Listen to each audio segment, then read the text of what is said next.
Wabalusewo okusika omuguwa ku kyalo Kikaya Bulenga ekisangibwa mu district y'e Wakiso. Abooluganda babadde balumiriza omugagga amanyiddwa nga Kizito Anthony okweddiza ennyumba.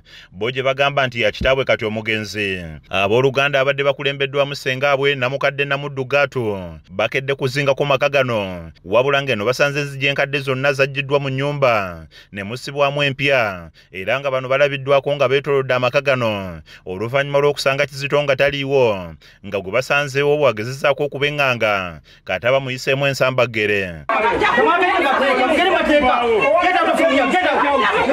Babadde bakyali awo ne zireeta omugagga Kizito era oluvudde mu mmotoka ye ne bamwambalira nga bwagezezzaako okubabuuza ekibaleese abamu kwe kwesoga ennyumba ekintu ekijja Kizito mu mbeera n'abagoberera olwo okusikanga n'ebitogi ne kutandika.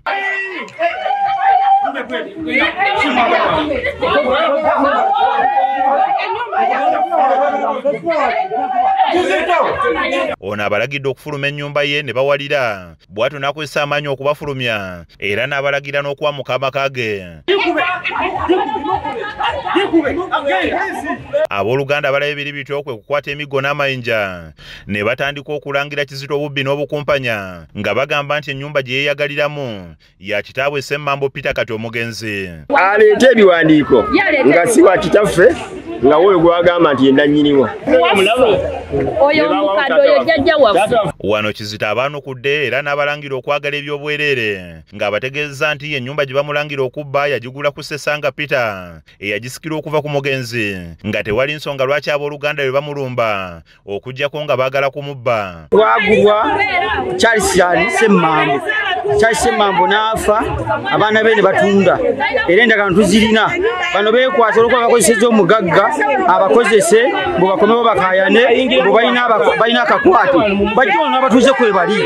Abooluganda balumiriza Kizito okuba omulimba era ne bategeeza nti Ssessanga Peter teyamuguza wabula nga yamuwola obukadde bw'ensimbi za Uganda 18 n'amusingira ekifo kino nga kyewuunyisa ono okugamba nti yagulawo. Bano baweze nga batagenda kukkiriza Kizito okutwala bintu by'atakoleredde nga bagamba nti asusizza ejjoogo. Twagala abantu wano watuddire ng'abaana b'omugenzi Ssemmambo ng'abazuuka omugenzi Ssemmambo n'okweyongerayo.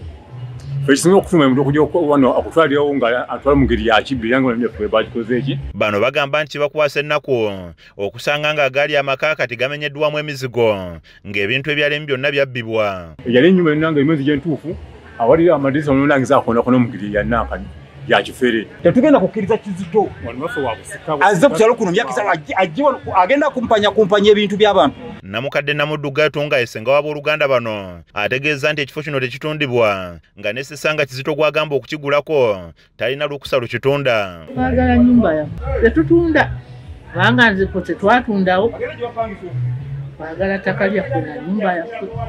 Baabatuuze b'omu kitundu kino basabye ab'obuyinza okuyingira mu nsonga zino nga tewannaba waalufiiramu. Tusula ku butaakye okiwulira bwe baba nga bali mu mateeka bagende mu mateeka mu kkooti okiwulira nye tusula wano ebijambiya amayinja tusula tetuweebase buli kiro bwe kiba ng'ekintu kikyo genda mu mateeka. Kizza Peter yakusakidde emboozi eno ku Rakes TV Agalero.